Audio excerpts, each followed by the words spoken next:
Hi, I'm Erik Trinidad, and I'm here on Viking River Cruises longship Aegir. Today we're cruising through the Netherlands, a country completely shaped by water.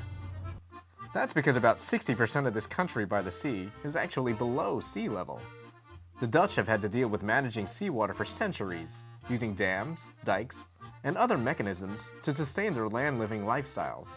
You know, like wind power grain milling and tulip farming. Today, in these lowlands known for elaborate water management, we're here to answer the question, can a finger really be used to stop a leaky dike? You may or may not know the folktale about the Dutch boy from the 1865 novel Hans Brinker, or The Silver Skates. On his way home, this Dutch boy noticed a leak in a dike and stuck his finger in the hole to prevent a potential flood. Statues inspired by this heroic fictitious boy have since been erected around the Netherlands, like this one in Spaarndam, a village in the municipality of Haarlem, where the story takes place. There aren't many details about the dike in the story, only that it was leaking. Most likely it was just an old-fashioned grassy hill made of dirt.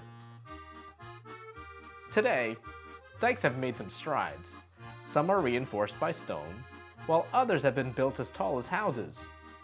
However, sometimes this isn't enough. Ever since the disastrous and historic North Sea flood of 1953, an ambitious engineering project took place. The brightest Dutch engineers were called in to design and construct what is known as the Delta Works, an engineering marvel of the world which can hold back the sea even with storm surges at catastrophic levels. This includes the incredible Oosterscheldekering, an incredible dam over 5.5 miles wide, which holds back the North Sea with massive floodgates. Of course, this technology didn't exist back in 1865. If the power of a big storm surge made its way through a little hole in a dike back then, the boy would probably get soaking wet.